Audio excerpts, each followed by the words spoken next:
Good morning everyone. सभी बच्चे कैसे हैं? मैं धर्मवीर पालीवाल सबसे पहले हमारे चैनल के ऊपर आप सभी का स्वागत करता हूं और ये उम्मीद भी करता हूं कि सभी चैनल को बहुत अच्छे तरीके से पसंद कर रहे हैं, डिजिटल क्लासरूम का आनंद ले रहे हैं और जो भी पूरा क्लास, चाहे दिन में आप एक अटेंड कर रहे हैं, दो क्लास अटेंड कर रहे हैं, उसको बहुत अच्छे तरीके से उसके ऊपर वर्कआउट कर रहे हैं, उसके ऊपर एक्सरसाइज कर रहे हैं, बार बार उसको रिवाइज कर रहे हैं, तभी इसका बेनिफिट है। इसको जस्ट एकदम क्लास की तरह ट्रीट करो। जिस प्रकार से आप अभी तक स्कूलिंग में क्लास अटेंड करते आए हैं, ठीक उसी प्रकार से आप इसको कंसीडर करें, तभी आपको एक डिजिटल क्लासरूम जो है वो बेनिफिट दे पाएगी। मैं ये उम्मीद करता हूँ कि आपको ज़्यादा कहने की आवश्यकता नहीं है और आप हमारे इन दिशा निर्देशों का पालन जरूर करेंगे। एक प्रकार से मित्र के नाते मैं आपको ये सजेस्ट करना चाहता हूँ कि आप हर ऑनलाइन क्लास को बिल्कुल ऑफलाइन क्लास की तरह समझें, उस पर नोटबुक बनाएं, उस पर एक्सरसाइज करें और जो भी आपको डाउट्स आते हैं वो डाउट्स हमें आप मेल करें, ऐप के ऊपर जो भी कमेंट के द्वारा या किसी भी ग्रुप में आप हमें क्वेश्चंस, अपने क्वेरीज भेजिए, हम उसका समाधान आपको भेजेंगे। जो भी आपको एक्सरसाइज मिलेगी, जो डीपीपी मिलेगी, जिसके पीछे केवल उसके आंसर होंगे, यदि आप उस आंसर तक नहीं पहुंच पाते हैं, DPP number, question number send कर दीजिए, हम उसका सॉल्यूशन आपको भेज देंगे। राइट। तो अभी तक हमारे फंक्शन के 13 लेक्चर हो चुके हैं और हमने केवल और केवल फंक्शन की डेफिनेशन को समझा है, उसके रिलेशन को समझा है और साथ ही साथ में उसके ग्राफ के क्या क्या डायमेंशन हो सकते हैं, हमने वो स्टडी किया है। आज उसी ग्राफ की क्लास को अंतिम रूप देने जा रहे हैं और जितने तरीके के ग्राफ मिक्स हो सकते हैं और उसके ऊपर किस किस टाइप के क्वेश्चंस की वैरायटी बन सकती है, आज मैं वो सारे डिस्कस करूंगा। तो ट्रांसफॉर्मेशन हम फंक्शन का पढ़ रहे हैं, उसी ट्रांसफॉर्मेशन की नेक्स्ट सीरीज के अंदर आज का ट्रांसफॉर्मेशन है हमारा सबसे पहला। कल लास्ट ट्रांसफॉर्मेशन मैंने मॉडुलस फंक्शन लिया था, आज ट्रांसफॉर्मेशन लेने जा रहा हूं greatest integer. Transformation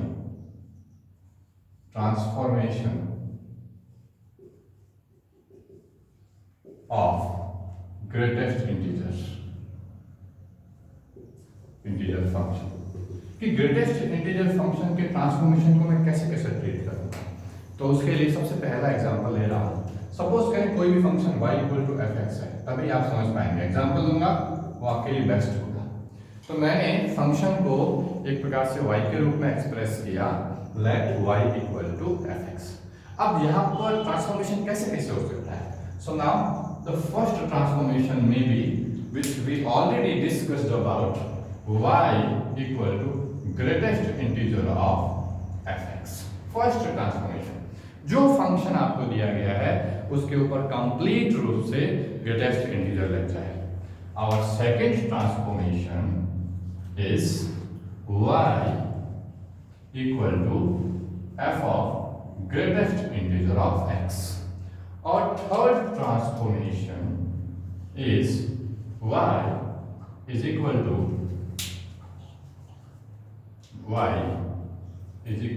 fx।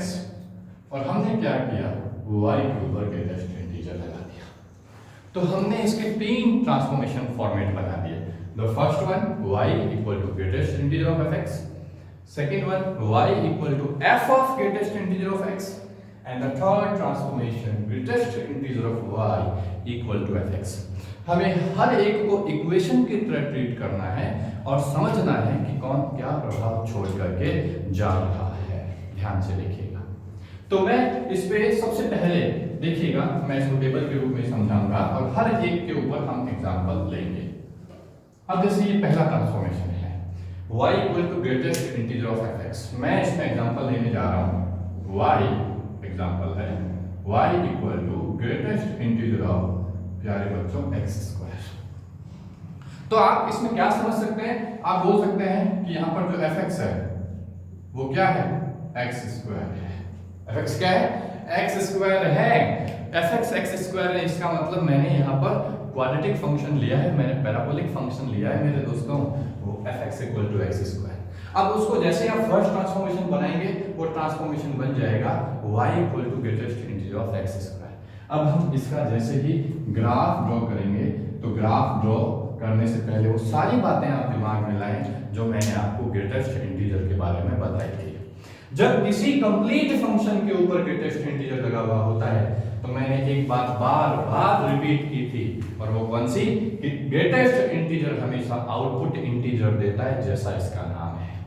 Greatest integer हमेशा आउटपुट इंटीजर देता है, जैसा इसका नाम है। और मैंने आपको इसको बताने का तरीका बताया था कि आप सबसे पहले एक्स स्क्वायर का ग्राफ ड्रॉ करें, जैसा कि पैराबोला बनता है। उस पैराबोला के ग्राफ को ड्रॉ करने के बाद जैसे ही आप उसके ऊपर ग्रेटेस्ट इंटीजर अप्लाई करेंगे तो जो पैराबोला के आउटपुट हैं वो सारे आउटपुट अब स्टेप्स में डिवाइड हो जाएंगे। पहला steps first integer 0, second integer 1, third integer 2, fourth integer 3, 4, 5 ऐसे चलता रहेगा। तो यदि मैं इसका डायरेक्ट ग्राफ बनाऊं, I hope you can draw the graph of greatest integer of x square. So our graph will be from -1 to 1, the result is 0. The result is 0. Because if you put the value in between -1 to 1 in the y equal to greatest integer of x square, your output always becomes 0. Right? Then after 1 to √2, and similarly -1 to -√2, 1 to √2, and -1 to -√2. If you put any input, then your output always become 1. Your output always become 1 मेरे प्यारे बच्चों, always output become 1.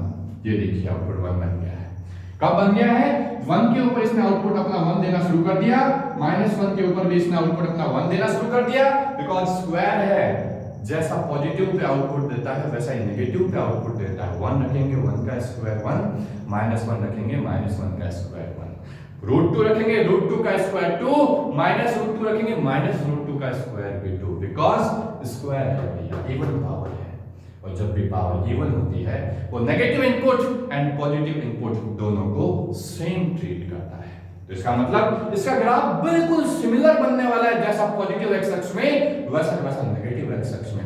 बस हमें केवल इन points का ध्यान रखना है कि कहां वो इंटीजर 1 देगा, कहां वो 2 देगा, कहां वो चेंज करेगा।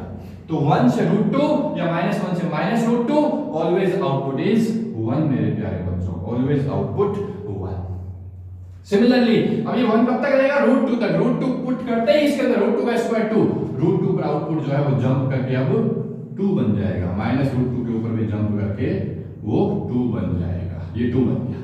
ये कब तक रहेगा? अप टू √3, अप टू √3 ये रहेगा साहब। अब मैं इसका सीधा ग्राफ ड्रॉ कर रहा हूं, आई होप आप समझ पा रहे हैं।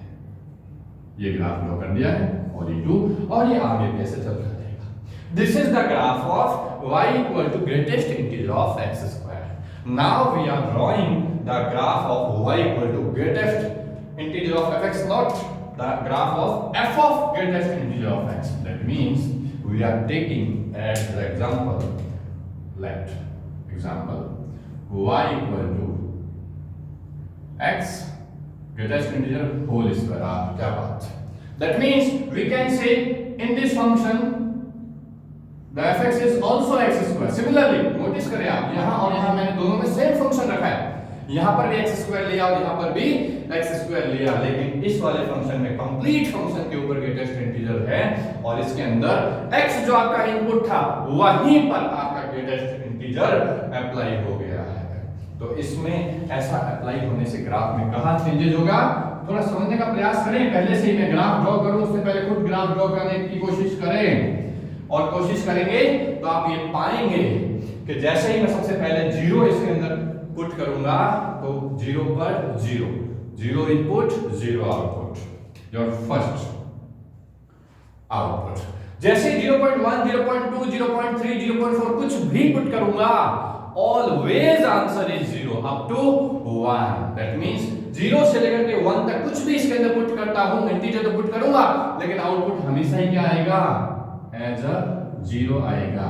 लेकिन जैसे 1 पुट कर दूंगा तो 1 के ऊपर output is 1 output at x equal to 1 is 1। Similarly 1 से 2 पुट करने वाला हूं इसके अंदर। अब देखिए ध्यान से, इनपुट तो मैं धीमे धीमे slowly from positive x x and negative x x दोनों कवर करने वाला हूं। तो जैसे जैसे मैं आगे बढ़ते जा रहा हूं तो पहले ही 1 से 2 को 1 करेगा, 2 से 3 को 2 करेगा, 3 से 4 को 3 करेगा। मैं तो सारे इनपुट रखूंगा, लेकिन वो अंदर ही अंदर उसको इंटीजर बना देगा और फिर स्क्वायरिंग करके उसका आउटपुट के रूप में आंसर देने वाला है। यानी कि 1 से 2 में जब इसके अंदर पुट करने वाला हूं 1 से 2 तो ये बनाएगा 1 और 1 का स्क्वायर रिजल्ट इज 1। लेकिन जैसे ही मैं 2 पुट करने वाला हूं तो greatest integer of 2 is 2, the result is 4। That means अब जो है रिजल्ट स्क्वायर में आने वाले हैं। जहां 2 बनेगा इंटीजर वहां आउटपुट आएगा 4, जहां 3 बनेगा वहां आएगा 9, जहां 4 बनेगा वहां आएगा 16। प्यारे बच्चों, इसका मतलब 2 पर आंसर बना जैसे 2 और 2 का आउटपुट आएगा 4। अब देखिए ये गैप सीधा जो है वो बढ़ गया है, किसकी वजह से? जब आपका x जो है वो ग्रेटेस्ट इंटीजर बन जाए। दैट मींस जब x ग्रेटेस्ट इंटीजर बन जाएगा तो कंप्लीट ग्रेटेस्ट इंटीजर है तो x के बारे में कुछ भी नहीं कह सकते। लेकिन जब x के ऊपर ग्रेटेस्ट इंटीजर है तो x पर सारी वैल्यू जो है वो क्या आएगी? स्लोली 1 बाय 1 सारे इंटीजर कवर करेगा। 1 to 2, नाउ 2 to 3। जैसे 2 to 3 रखूंगा तो हर इंटीजर को 2 आउटपुट बनाएगा, 2 का स्क्वायर 4 ही आउटपुट बनाएगा और 3 पुट करते ही उसका आउटपुट क्या बना देगा? 9। 3 पर 9 एंड अप टू 9 कहां तक है? ये 9 आपका है 4 तक है। एंड सिमिलर अब 0 to -1 पुट करने वाला हूं, 0 to -1 पुट करने वाला हूं तो बनेगा -1 एंड -1 का स्क्वायर बनेगा 1। यानी 0 to -1 के अंदर ये बनाएगा -1 और -1 का स्क्वायर 1। आह क्या बात, यहां से इसका आंसर चेंज हो गया। कब तक? -1 तक। लेकिन -1 से जैसे ही -2 तक लूंगा इनपुट तो अंदर इनपुट को पहले सॉल्व करेगा, बनाएगा -2 और -2 का स्क्वायर बनाएगा 4। ये इसका ग्राफ बनने वाला है, राइट? तो जब कभी भी फंक्शन में f of greatest integer of x आ जाए, याद रखिए छोटी छोटी बातें, कंप्लीट ग्रेटेस्ट इंटीजर हो आउटपुट y में हमेशा इंटीजर आएगा, x में वैल्यू कुछ भी आ सकती है। जब x के ऊपर ग्रेटेस्ट इंटीजर हो x स्लोली बढ़ेगा, y पर इंटीजर तो आएगा लेकिन वो कंटीन्यूअस होंगे कि नहीं होंगे वो हम नहीं कह सकते। नाउ सिमिलरली नेक्स्ट एग्जांपल लेने जा रहे हैं। Greatest integer of y equal to fx। Let example greatest integer of y equal to x square, and in this position also the fx is x square। fx आपका x square ही है, fx आपका x square ही है। यहाँ पर भी देखिए, यहाँ पर भी देखिए और यहाँ पर भी देखिए, लेकिन मैं चेंजेस यहाँ करने जा रहा हूँ। हम ग्राफ इसका ड्रॉ कर रहे हैं with respect to this. fx x square था, उसको हमने y बोला ऊपर ही ऊपर, तो हम greatest integer of y equal to x square का ग्राफ ड्रॉ करने जा रहे हैं। ध्यान से देखिएगा, बहुत ध्यान से, कोई दिक्कत नहीं। अब आप जैसे जीरो जो भी x में वैल्यू पुट करते हैं आप x स्क्वायर का ग्राफ ड्रॉ कर दीजिए। सपोज करें आप पहले इसको ग्राफ ड्रॉ कर रहे हैं, यानी y equal to x square का ग्राफ ड्रॉ कर रहे हैं। ये y equal to x square का ग्राफ है, बना दे ये ग्राफ बना दे y equal to x square. जैसे ही आपने ये ग्राफ बनाया तो इस ग्राफ के अंदर, इस ग्राफ के आउट हमने रखा इनपुट यहाँ पर, ये स्क्वायर करके बनाएगा आउटपुट क्या बनेगा? ग्रेटेस्ट इंटीजर ऑफ y के रूप में। तो एक बात मुझे बताइए, जैसे ही मैं x रखूंगा ऑल रियल नंबर, तो in with respect to all real number output will be as the square. 0 रखूंगा तो 0 का स्क्वायर, 0.1 रखूंगा 0.1 का स्क्वायर, 0.2 रखूंगा 2 का स्क्वायर, 1 रखूंगा 1 का स्क्वायर, 5 रखूंगा 5 का स्क्वायर। दैट मींस इंटीजर रखूंगा तो इंटीजर का स्क्वायर इंटीजर, जैसे आप डेसिमल रखोगे तो डेसिमल का स्क्वायर भी डेसिमल ही बनता है। इसका मतलब क्या ग्रेटेस्ट इंटीजर ऑफ y कभी किसी डेसिमल के इक्वल हो सकता है? नहीं हो सकता। तो अब हमें वापस से, ये इंटीजर है तो हमें इसको भी अभी देखना है कि ये किस तरीके से बिहेव करता है। सबसे पहले रखा 0, greatest integer of y is 0। That means if greatest integer is 0 that means the interior portion of greatest integer will be 0 to 1, यानी y होगा 0 से 1 के बीच में जब x की वैल्यू रखती है 0। व्हेन x इज 0, ग्राफ बनाने जा रहा हूं ध्यान से देखना, when x is 0 then greatest integer of y is 0, that means y is 0 to 1। क्या ग्राफ बनने वाला, ये लीजिए साहब, ये ग्राफ हो गया पहला graph. when x is 0 the greatest integer of y is 0, so y is in between 0 to 1। whenever I'm increasing the value of x 0.1 0.2 0.3 है ना, उसी रेस्पेक्ट में ग्राफ भी बढ़ रहा है, तो ग्राफ में वैल्यू डेसिमल आएगी। क्या greatest integer decimal value accept करेगा? क्या greatest integer decimal value accept नहीं करेगा। ग्रेटेस्ट इंटीजर सीधी एक्सेप्ट करेगा now value x equal to 1। जैसे ही मैं x इक्वल टू 1 यहां पर पुट कर दूंगा, नाउ 1 का square 1, the greatest integer of y is 1, that means y is in between 1 to 2। ये लीजिए साहब, ये लीजिए, सिमिलरली now 1.1 का स्क्वायर 1.2 का स्क्वायर 1.3 का स्क्वायर क्या ग्रेटेस्ट इंटीजर का पॉइंट हो सकता है? नहीं हो सकता। यानी वहां कोई भी ग्राफ ड्रॉ नहीं होने वाला, सीधा ग्राफ कहां ड्रॉ होने वाला है? at x equal to 2, because at x equal to 2 result is 4, if greatest integer y is 4, then y is 4 to 5, then y is 4 to 5। ध्यान से देखते जाइए, ये 1 to 2, ये 4 to 5, ये ग्राफ बनने वाला है ऐसा, इस तरीके से ग्राफ बनने वाला है। तो ये जो ग्राफ है, सबसे पहले आपको ये पहचानना है, ये आइडेंटिफाई करना है, क्या ये ग्राफ किसी फंक्शन को रिप्रेजेंट करता है? नहीं कर रहा, बिकॉज फंक्शन की विशेषता है at one input only one output. यहां पर एक ही इनपुट के ऊपर एक ही input x equal to 0 but output y के इतने सारे हैं, एक ही इनपुट है बट आउटपुट y के इतने सारे हैं। This is not a function, this is not function, ये फंक्शन नहीं है, this is function, this is function. तो ये हमने ग्रेटेस्ट इंटीजर की क्वालिटी चेक कर ली, कहां कहां आने से उस पर क्या क्या चेंजेस आते हैं, आपको बिल्कुल मैंने एग्जांपल से समझा दिए। आप चाहते हैं कि मैं एक दो एग्जांपल और लो, तो आप देखिए मैं दो एग्जांपल और लेता हूं, ये मैंने हटाया,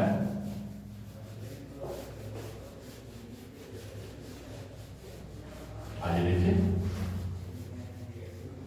तो अब मैं नेक्स्ट एग्जांपल अलजेब्रा से हट करके थोड़ा ट्रिग्नोमेट्री में लेता हूं और एक एक्सपोनेंशियल में लेता हूं। जैसे एग्जांपल ले लिया, लेट fx, अब कोई बोले इसका ग्राफ बनाइए, ध्यान से देखना, अब मैं fx के रूप में लेने वाला, fx equal to the e to the power x, एक ये लेने वाले हैं, and example fx equal to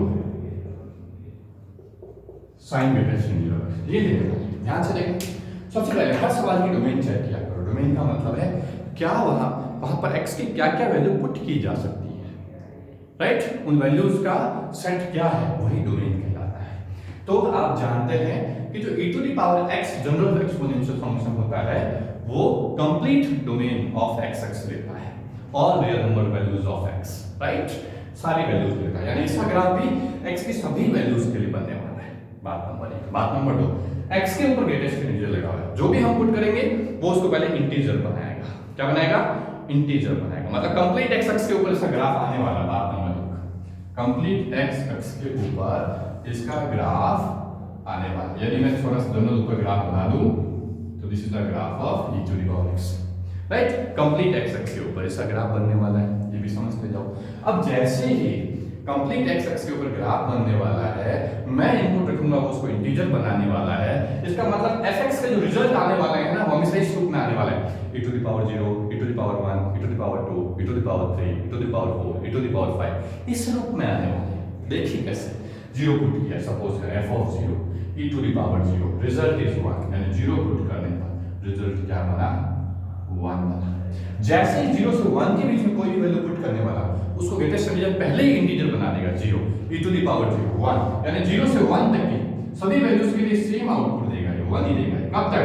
1 तक। लेकिन जैसे ही मैं 1 पुट करूंगा f of 1 e to the power greatest integer 1, e to the power greatest integer 1, e to the power 1, e to the power 1, that means the value is greater than 1, यहां आएगी e to the power 1, और वहां पर 1 की value ले ली e to the power, देखिए यहां से जंप करके यहां पहुंच गया, राइट? कब तक रहेगी ये कहानी? ये कहानी रहेगी 2 तक। कहां तक? 2 तक, बिकॉज 2 से पहले हमेशा ग्रेटेस्ट इंटीजर 1 बनाएगा, यानी 1.1 पर भी 1, 1.5 पर भी 1, 1.9 पर भी 1, लेकिन 2 पहुंचते ही e टू द पावर 2 बना देगा, यानी 2 के ऊपर ये नहीं रहेगा, 2 के ऊपर वैल्यू हो जाएगी e टू द पावर 2, लेकिन 2 से 1 के बीच में हमेशा वैल्यू रहेगी e to the power 1, that is important, right? Similarly 2 से 3, अब आप समझ गए होंगे, e टू द पावर 2, 3 से 4 e to the power 3, that's right. Now from in between 0 to -1, 0 to -1 में ये हमेशा -1 बनाएगा, वैल्यू आएगी e to the power -1। Exponential कभी भी नेगेटिव नहीं होता, पावर नेगेटिव होने से एक्सपोनेंशियल का रिजल्ट नेगेटिव नहीं होता। e to the power -1 that means 1 upon e, that is value from less than 1, 1 से छोटी आएगी, लेकिन आप ये नहीं बोलेंगे कि नेगेटिव आएगी। कहां तक है ये? -1 तक। -1 तक वैल्यू आएगी 1 अपॉन e, 0 के ऊपर 1 है, इसलिए यहां होल, और 0 के ऊपर 1 आंसर, तो ये आंसर आ गया 1 अपॉन e, यानी e टू द पावर -1 से -2 क्या हो जाएगी? e टू द पावर 2 हो जाएगी, ये हो जाएगी e टू द पावर -2। ऐसे वैल्यू सबट्रैक्ट होती जाएगी, कम होती जाएगी, लेकिन 0 से नीचे नहीं जाएगी। इसका ग्राफ भी हमेशा अबव फ्रॉम एक्स एक्स रहेगा, राइट। सो द कोई पूछे आपसे इसकी रेंज बताओ, तो आप क्या बोलेंगे? The range will be range will be 1 e to the power 1, e to the power 2, e to the power 3, e to the power 4 and e to the power -1, e to the power -2, just like that. You can say e to the power -n when n belongs to z. ये जैसा ये आपकी range है। Similarly आप इस graph को draw करने की कोशिश करें, आपको समझ में आएगा कि ये ग्राफ कैसे बनता है, ठीक है। और यदि मैं ऐसा ग्राफ बना दूं तो आप समझ जाएंगे कि ये इंटीजर जो है, हम जो जनरली लेते हैं पाई तक, 2 पाई तक, 3 पाई तक, -पाई, -2 पाई, हम जो जनरली ग्राफ बनाते हैं, जो मैं यदि यहां बनाऊं, ये लीजिए ये ग्राफ बना दिया, किसका? sin x का। अब इस जनरली ग्राफ के अंदर आप देख पा रहे हैं कि हम तो यहां पर जैसे x के ऊपर ग्रेटेस्ट इंटीजर लिखा हुआ है, तो ये x को बिल्कुल 1 by 1 पीस वाइज लेगा, 0 to 1, 1 to 2, 2 to 3, 3 to 4 ऐसा। तो 0 सबसे पहले 0, sin 0 0, रिजल्ट इज 0। अब तो 0 to 1 रखूंगा, पाई की वैल्यू होती है 3.14, आप अप्रोक्सीमेट वैल्यू लग सकते हैं। तो 1 2 सेगमेंट बना लीजिए, 3 4 5 6, राइट, फिर 7 ऐसे वैल्यू बना लीजिए, -1 -2 -3 -4 ऐसा बना लीजिए। तो 0 to 1 में 0, sin 0 0, result will be 0, 1 to 2 result is 1, result is sin 1, sin 1 क्या रहता है? ये रहा यहाँ, ये रहा sin 1 है ना, sin 2, राइट। अब कोई बोले पाई अपॉन 2, पाई अपॉन 2 यहाँ आता है 1.57, पाई अपॉन 2 यहाँ आता है, ठीक है। फिर उसके बाद में आता है 2 से 3 में sin 2। अब आपको ये भी इस ग्राफ के अंदर बहुत सुंदर विशेषता है, आप इसमें ये भी पहचान पाएंगे कि sin 1 बड़ा है कि sin 2 बड़ा है कि sin 3 बड़ा है कि sin 4 बड़ा है। आइए देखिए, तो उसके लिए पहले आपको यहां समझाता हूं। तो ये आपका पाई है, ये बीच में आपकी वैल्यू जो है पाई अपॉन 2 है, राइट, जहां पर हाईएस्ट आंसर है आपका 1 है, right. Pi upon 2 that means 1.57 as you treat. तो ये आपका 1 है, ये आपका 1 है। तो 1 के ऊपर जो आउटपुट आता है वो sin 1 आता है, एम आई राइट, sin 1। फिर पाई अपॉन 2 पर आंसर 1, फिर आएगा 2।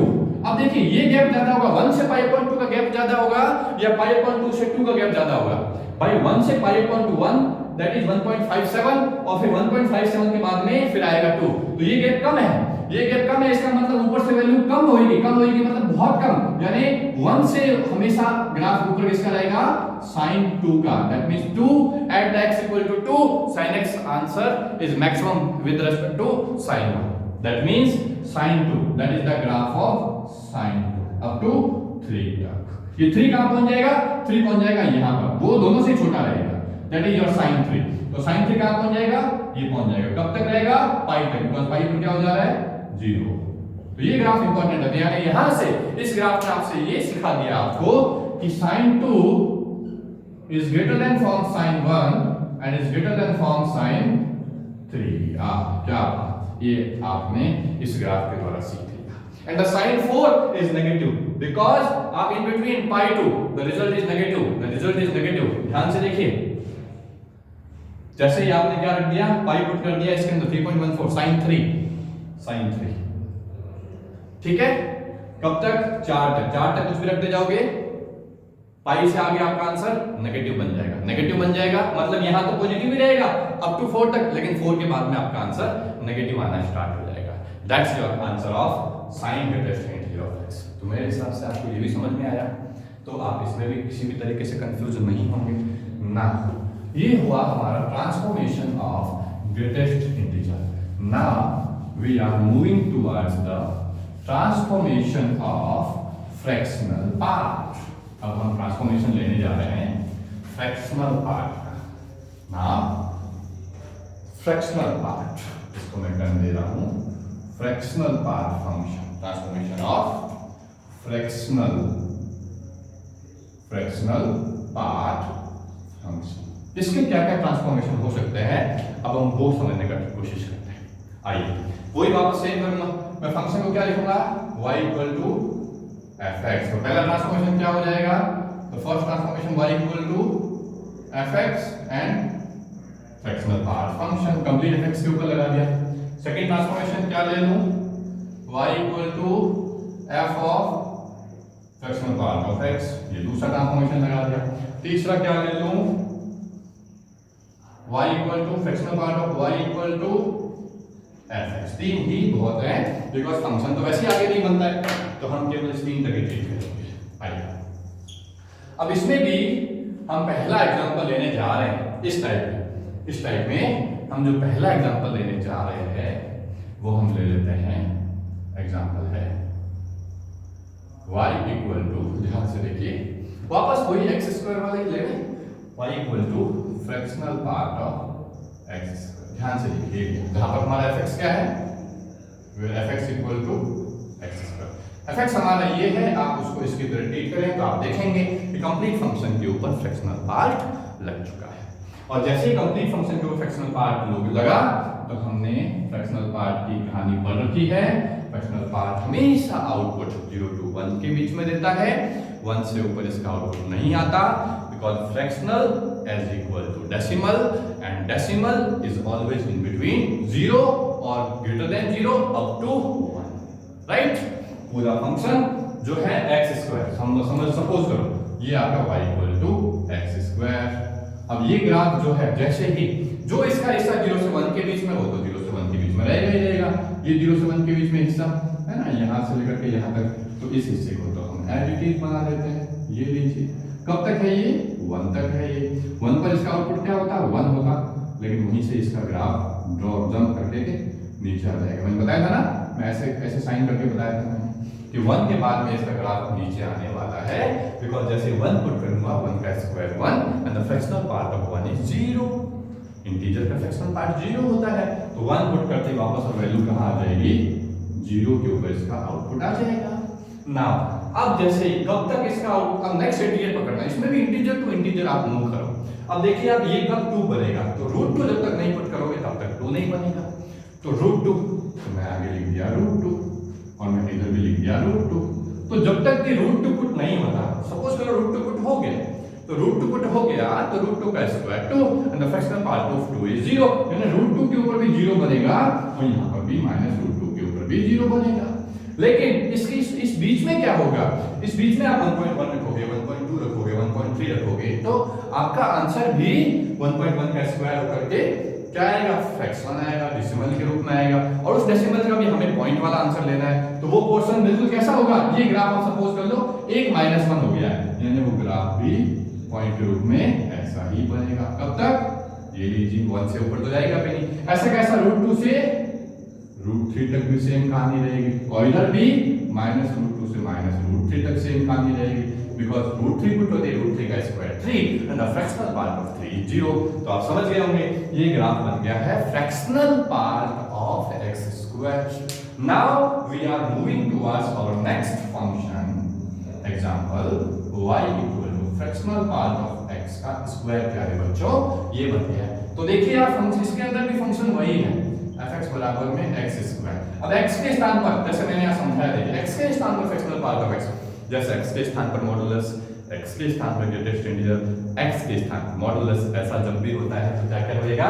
आइए ग्राफ ड्रॉ करते हैं, आइए ग्राफ ड्रॉ करते हैं, ये x एंड ये y।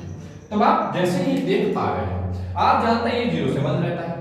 थोड़ा सोचिए, जस्ट इमेजिन करें, fractional part of x 0 to 1, उसका स्क्वायर होगा तो भी 0 to 1, यानी इसका आउटपुट भी 0 से 1 से ऊपर नहीं जाएगा, किसी भी सूरत में नहीं जाएगा। इसमें और इसमें चेंज क्या होने वाला, अब वो चीज आप नोटिस करना, देखते हैं कुछ चेंज होता भी है कि नहीं होता है। तो 0 से 1 को जैसे इसके अंदर रखूंगा तो 0 to 1 को फ्रैक्शनल पार्ट ऑफ हमेशा decimal to decimal as it is put कर देगा, बिकॉज़ 0 to 1 सारी वैल्यू क्या है, 0 पर 0 है ही, 0.1 0.2 0.3 0.2 बिल्कुल वैसे ही ग्राफ बनेगा जैसा x स्क्वायर का ग्राफ है। कब तक, आपको 0 to 1 तक, अप टू 1 तक, यानी यहां तक के ग्राफ में कोई चेंज आना ही नहीं चाहिए, इधर -1 तक, इधर 1 तक। ये लीजिए ये बना गया। लेकिन जैसे ही आपने 1 पुट किया इनपुट के ऊपर, fractional part of 1 is 0, again ये यहां से हटा, पॉइंट कहां पहुंच गया, 0 के ऊपर -1 पे भी 0 के ऊपर, और फिर जैसे 1 से अब नेक्स्ट 1.1 1.2 1.3, अब √2 की आवश्यकता नहीं है, अब 2 की आवश्यकता है, बिकॉज फ्रैक्शनल पार्ट के अंदर केवल और केवल आपका x है। दैट मींस 2 तक जब तक आप नहीं ले जाओगे, अप टू 2 और इधर अप टू -2, जब तक आप 1 to 2 पुट नहीं पुट करोगे तब तक ये ग्राफ जो है √2 नहीं एक्सेप्ट करेगा। 1 to 2 to 1.1 1.2 1.3 1.4 1.5 1.6 1.7 1.8 1.9 जो भी है आप पुट करोगे तो उसका डेसिमल पार्ट उठाता जाएगा 0.1 0.2 0.3 और उसका स्क्वायर करता जाएगा। ग्राफ वैसा ही आएगा जैसा ये वाला ग्राफ है। अब ये वाले ग्राफ तो इसके ऊपरी हिस्से के जैसे थे, ऊपरी हिस्से कट करके नीचे आ रहे थे, लेकिन अब जो ग्राफ बनने वाले हैं वो यही हिस्सा इसका कॉपी होने वाला है। आप ये कह सकते हैं कि जब x के ऊपर फ्रैक्शनल पार्ट ऑफ x बन जाए तो 0 से 1 के बीच में जो ग्राफ है वही ग्राफ अब बारंबार रिपीट होगा, वही ग्राफ अब बारंबार रिपीट होगा। 0 to 1 1 to 2 2 to 3 3 to 4 4 to 5 and similarly जो ग्राफ उधर है ऐसा कैसा ग्राफ इधर बनते जाएंगे। ये लीजिए -2 to -3 -3 to -4, यही इसकी खासियत है। इधर देखिए x के इनपुट और इधर देखिए x के इनपुट, यही इंपॉर्टेंट है, यही चीज आपको नोट करनी है कि इनमें ये डिफरेंस क्या होते जा रहा है, ये डिफरेंस क्या होते जा रहा है, ये डिफरेंस और ये डिफरेंस चेक करना है। सिमिलरली हमारा जो नेक्स्ट सवाल है फ्रैक्शनल पार्ट ऑफ y, अब हम y के ऊपर फ्रैक्शनल पार्ट लगाने वाले हैं। दैट मींस मेरे प्यारे बच्चों y equal to fractional part of y equal to x² सवाल बन गया और इसमें भी हमारा बेसिक फंक्शन क्या है x², इसे मैं हमेशा बोलता हूं बेसिक फंक्शन है x²। Now fractional part of y x², ध्यान से देखना इसका ग्राफ तो ये आपके सामने x² इक्वल टू y वो है, लेकिन x² है, जो भी मैं इनपुट रखते जाऊंगा 0.1 4 2 3 1 का स्क्वायर 1 2 का स्क्वायर 4 3 का स्क्वायर 9 उसके बीच में जो स्क्वायर आएगा मैंने ऑलवेज बढ़ती हुई वैल्यू है और जैसा पॉजिटिव एक्सिस में वैसा नेगेटिव एक्सिस में, लेकिन जैसे ही वैल्यू 1 के बाद में जाएगी ये 1 जाएगी, क्या फ्रैक्शनल पार्ट ऑफ y उसको इक्वल मानेगा? क्या यदि मैं इनपुट आगे बढ़ाऊंगा तो क्या फ्रैक्शनल पार्ट उसको मानेगा? यही चीज गौर करने वाली है जो कि आप नोटिस में रखना। आइए देखिए x एंड y 1 तक तो कोई दिक्कत नहीं है, 1 एंड -1 तक आप 1 पुट कर 0.1 0.2 0.3 जो भी इसका ग्राफ बनता है fractional part of y equal to suppose करें 0.1 आ गया, fractional part of y is 0.1। Suppose करें आपने इसके अंदर 0.1 रखा और 0.1 का स्क्वायर 0.1 का स्क्वायर है ना 0.021 सॉरी 0.1 का स्क्वायर कितना बन जाएगा 0.01 राइट। तो 0.01 जैसे मैं यहाँ पे वैल्यू पुट करूंगा the fractional part of y is 0.01, then what is y क्या क्या हो सकता है? आज मैं आपसे बोलूं कि fractional part of y is 0.1, आप हो सकते हैं सर y जो हो सकता है ना वो 0.1 हो सकता है, 1.1 हो सकता है, 1.2 हो सकता है, सॉरी 2.1 हो सकता है, 3.1 हो सकता है, 4.1 हो सकता है। इतनी सारी y की वैल्यू हो सकती है कि नहीं हो सकती है? यानी इसका मतलब x की एक वैल्यू के ऊपर जैसे 0 पुट किया तो y उसको बहुत सारी वैल्यू में कन्वर्ट कर देगा। So this is not a function, this is also not a function. Graph draw करने की आवश्यकता नहीं है, आपसे नहीं पूछेगा। दैट मींस आप समझ गए होंगे कि इन सभी टाइप्स के ग्राफ के अंदर बेसिक अप्रोच क्या चल रही है। तो ये हमने जो अभी तक की जो क्लास की ये हमने बेसिक ट्रांसफॉर्मेशन किया। अब मैं 4-5 एक कुछ एग्जांपल लेने जा रहा हूं जो आप लोगों की शीट के अंदर हमने इन्वॉल्व किए हैं, आपको उसका आइडिया देना है और थोड़ा थोड़ा मैं आपके साथ में कुछ गेम के रूप में इन सवालों को करूंगा। ध्यान से देखिएगा, अभी तक जो हमने ग्राफ की एक ग्राफ की जो डिटेल स्टडी करी है आप उसको अगेन एंड अगेन रिवाइज करना, तभी इसका बेनिफिट मिलेगा। ध्यान रखना और तभी इस पर बेस्ड जो क्वेश्चंस होंगे ना वो हम कर पाएंगे, ये ध्यान रखिएगा। तो अब मैं जैसे कि आज कुछ क्वेश्चंस आपके सामने उठा रहा हूं कि कैसे कैसे क्वेश्चंस हमें जो है वो इसके ऊपर जो बेस्ड होते हैं वो सॉल्व करना है, राइट। कुछ अच्छे अच्छे क्वेश्चन उठाऊंगा। जैसे एग्जांपल फर्स्ट आज का हमारा कुछ मिक्स्ड एग्जांपल का फर्स्ट एग्जांपल है fx इक्वल टू, मुझे दिखाई दे रहा है modulus of x plus 3 and multiply of x plus 1। ध्यान से देखिए, ये हमारा पहला एग्जांपल। दूसरा एग्जांपल जो मुझे इसका दिखाई दे रहा है वो मैं लेना चाहूंगा जस्ट y इक्वल टू, बाकी सारे इजी हैं, x प्लस 1, ये नहीं लेंगे, सपोज करें ये लेंगे y बराबर है sin 2x। ये मैंने दो एग्जांपल दिए। अब आपको इनके बारे में कुछ भी पूछे, आपको कैसे सवाल सॉल्व करना है ध्यान से देखिएगा। सबसे पहला एग्जांपल, अब इस सवाल में हमें देखने से लग रहा है ये भी एक लीनियर है, ये भी एक लीनियर है, लेकिन एक लीनियर सिंपल है और एक लीनियर मॉडुलस के रूप में। मल्टीप्लाई होंगे यानी फंक्शन तो एक क्वाड्रेटिक है, पक्की बात है, लेकिन क्वाड्रेटिक फंक्शन को जानबूझ करके with the help of modulus लिखा गया है, बिकॉज ये जानना चाहता है कि हमें मॉडुलस की कहानी समझ में आती कि नहीं आती। यानी हमें इस सवाल को पहले सिंपलीफाइड फॉर्मेट में कन्वर्ट करना है। आइए सिंपलीफाइड फॉर्मेट में कन्वर्ट करने के लिए हमें मॉडुलस की कहानी को समझना है। मॉडुलस की कहानी कहां पर है? यहाँ पर है। तो मैंने आपको समझाया था कि मॉडुलस की कहानी को समझने के लिए हमें सबसे क्रिटिकल पॉइंट चेक करें। तो critical point of modulus of x + 3 is x = -3। मेरी बात समझ में आ रही? जैसे ही आप x बनाएंगे और -3 को पुट करेंगे, -3 से बड़ी वैल्यू पुट करेंगे, -2 -1 0 1 2 1 पुट कर दिया तो 1 + 3 4। तो मॉडुलस का रोल है ही नहीं, बिकॉज इससे बड़ी वैल्यू लेने पर जो आंसर x + 3 दे रहा है वही आंसर मॉडुलस ऑफ x + 3 दे रहा है। तो आप इससे बड़े में इसको x + 3 ट्रीट कर सकते हैं इस मॉडुलस को, और आप समझ गए होंगे इधर के हिस्से में आप इसको ये ट्रीट कर सकते हैं। यानी हमारा जो फंक्शन बनने जा रहा है अब वो विद रिस्पेक्ट टू -3 दो कंडीशन में टूट जाएगा, for x greater than equal to -3 and for x less than -3। मेरी बात समझ रहे हैं ना? For x greater than equal to -3 आपका फंक्शन ये वाला फॉर्मेट ये पूरा बन जाएगा x + 3 into x + 1 सवाल बन गया x + 3 into x + 1। Right now for x less than -3 किसके पीछे? ये जो मॉडुलस है वो अभी ये है और अभी ये है -x + 3 इसके स्थान पर, तो मल्टीप्लाई कर देंगे तो -x + 3 into x + 1। ये आपका इसका सिंपलीफाइड फॉर्मेट बन गया। अब हमें बनाना है इसका ग्राफ मेरे बच्चों। क्या बनाना है? ग्राफ मेरे बच्चों। ध्यान से देखिए, अब मजा आएगा। कंडीशन पहले बना दीजिए -3, ये -3 हमने पहले कंडीशन, इससे राइट साइड में ये ट्रीट करना है, इसके लेफ्ट साइड में फंक्शन को ये ट्रीट करना है। बिल्कुल कंफ्यूज तो होना ही नहीं। तो नाउ सवाल y = this is quadratic function. Quadratic function भी दो फैक्टर की मल्टीप्लाई है, और आप जानते हैं फैक्टर ही रूट्स होते हैं, यानी इधर जो ग्राफ बनने वाला है उसके दो रूट्स होने वाले हैं, -1 और -3, है ना? -1 एंड -3 ये इसके रूट्स होने वाले हैं। ग्राफ यहां से पास होने वाला है यदि आप इसको एक प्रकार से y ट्रीट करेंगे, राइट? और जैसे क्वाड्रेटिक की मल्टीप्लाई करेंगे तो पहले तो हमने रूट्स पहचान लिए, मैंने आपको तरीका बताया था, रूट्स पता लग जाए बहुत बढ़िया। फिर चेक करो x² का coefficient, coefficient of x² is positive. Multiply करोगे सोचो आप इसको ओपन करने जा रहे हैं, फैक्टर की मल्टीप्लाई कर रहे हैं, तो क्वाड्रेटिक इक्वेशन आएगी x² + 4x + 3, x² + 4x + 3। so coefficient of x² is positive, graph will be upward parabola, right?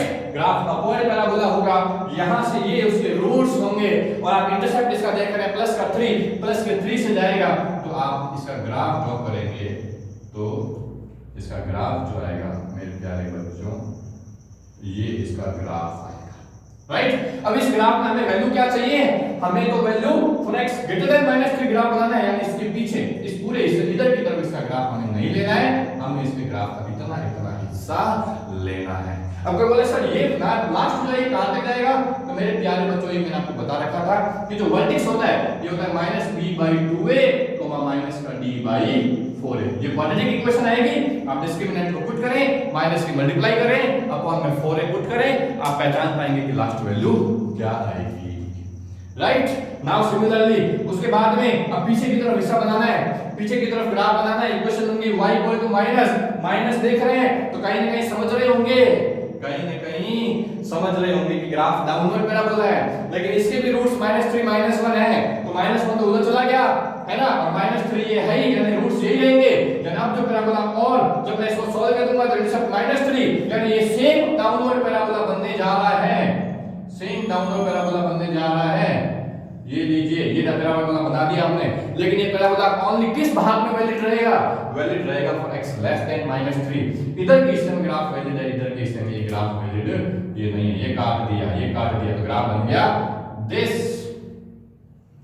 फिर दिस और फिर दिस। क्या ग्राफ है? दिस, फिर दिस और फिर ये ग्राफ आपका बन जाएगा मेरे प्यारे बच्चों, ये दिए हुए सवाल का।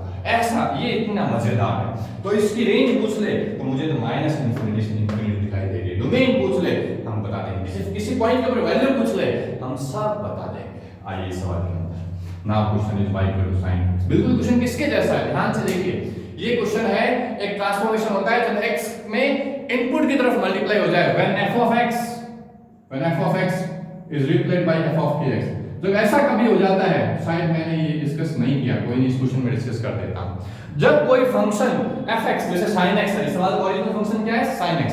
जब कोई फंक्शन fx एफ ऑफ के एक्स में कन्वर्ट हो जाए, उसके एक्स में कुछ मल्टीप्लाई हो जाए इनपुट की तरफ, तो प्यारे बच्चों ध्यान रखना, ग्राफ यदि पीरियोडिक होता है, मतलब ग्राफ यदि रिपीटेशन मार रहा होता है कहीं पर, तो उसका रिपीटेशन का जो टाइम इंटरवल होता है उस पर फर्क पड़ता है। कहां फर्क पड़ेगा?